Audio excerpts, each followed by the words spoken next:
our second full day in Tokyo, still jet-lagged and totally exhausted from our first day tour with some Japanese friends, my friend and I allowed ourselves to have a bit more of a lazy start and leave our hotel in Roppongi around 10 a.m. Our first stop of the day was Starbucks. But not just any Starbucks. We were heading to Starbucks Reserve Roastery Tokyo. If you aren't familiar with Starbucks Reserve Roasteries, there are only 6 of them in the entire world. They are located in Seattle, Chicago, New York, Shanghai, Italy, and Tokyo. These special Starbucks locations not only roast their own coffee beans, but they also have extensive menus featuring drinks and food items you will not find at a normal Starbucks. There are even alcoholic beverages and merchandise specific to Starbucks Reserve. It took us about half an hour to get there, and I think it's safe to say it totally exceeded our wildest expectations. As soon as you walk in the door, you are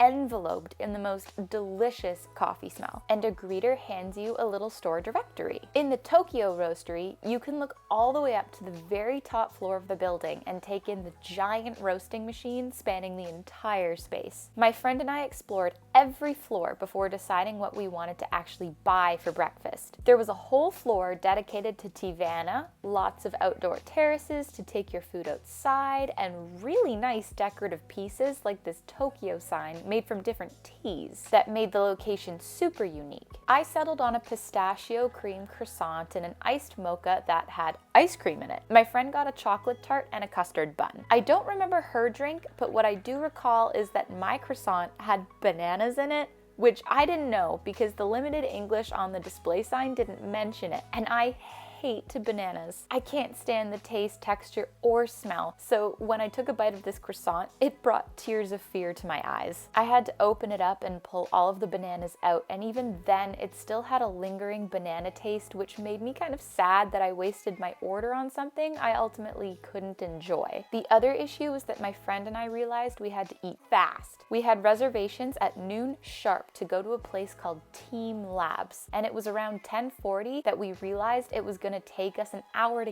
get there from Starbucks Reserve. Our stomachs dropped, and for fear of missing our reservation, we scarfed down our Starbucks and literally ran to catch the only train that would get us to TeamLab in time. So unfortunately, our Starbucks Reserve experience was cut a bit short. We would have stayed there for longer if we could have, but we had to run. The good news was we were able to go back a couple days later, which I will talk about in a future video. Anyway, it was a hot, painful, and long run to the station, and I salute my friend to the highest for making it with me, but we did make it. And thankfully, TeamLab was a very relaxing experience that settled us down after anxiously running to be there in time. We scanned our tickets and walked through a set of gates where we all waited to be shown an instructional video on what to do once we got inside. Everyone was given a free locker to leave their shoes and bags inside of, because this walk-through immersive experience included getting your feet wet. My friend had heard an idea where you actually walk through the experience twice, because once you're inside, they don't really care how long you stay. So the first time we walked through, we didn't take any pictures and just enjoyed the experience. Then on the second round, we whipped out our phones to capture memories. I realized that I have yet to explain what TeamLab actually is, and I hope that by showing you these photos, you can kind of piece it together. It's essentially a walkthrough exhibit with multiple rooms featuring different illusions. There was a room with ankle-deep water that had projected fish swimming around in it, and a room with countless twinkling lights that all shone in unison. There was a room that had digital flowers raining down from above, and a room with actual flowers raining down from above. When I go back to Tokyo, I'm absolutely going back to TeamLab. It was inexpensive, relaxing, and a really beautiful place. After TeamLab, we made our way back to Shibuya for the rest of the day.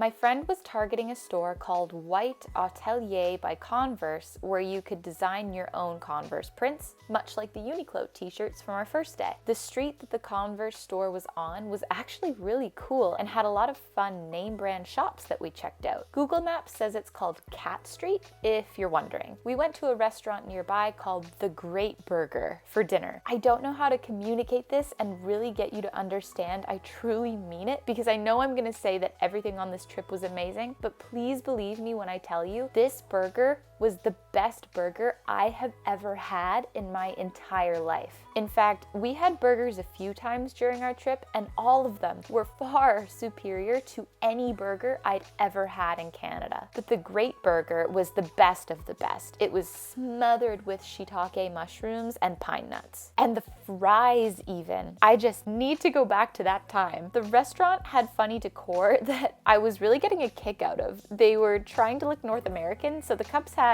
interesting English phrases on them, and the bathroom decor was, well, certainly featuring a North American figure, I'll say that much. After dinner, my friend and I headed over to our reservation to do street go-karting. I know a lot of people talk about doing this when they come to Japan, and it was a lot of fun, but it was also a pretty big hassle. In order to drive on the streets, you have to come to Japan with an international driver's permit. For me, that meant going to the CAA before the trip and buying one for around $60. It wasn't an overly big deal, but something to keep in mind. My friend actually lost her IDP days before our trip and was never able to find it. So she haphazardly did something online the day we left Canada where she was emailed a PDF version of an IDP instantly. Up until we checked in, the assumption was that this PDF would be accepted, but it very unfortunately was not. The go-karting people insisted upon a physical copy of the driver's permit, and my friend was really upset when she realized it meant she couldn't drive a go-kart. I felt awful for her, but I was really glad they had a solution where she could ride on the back of the tour guide's Spider, which is certainly also a really cool experience.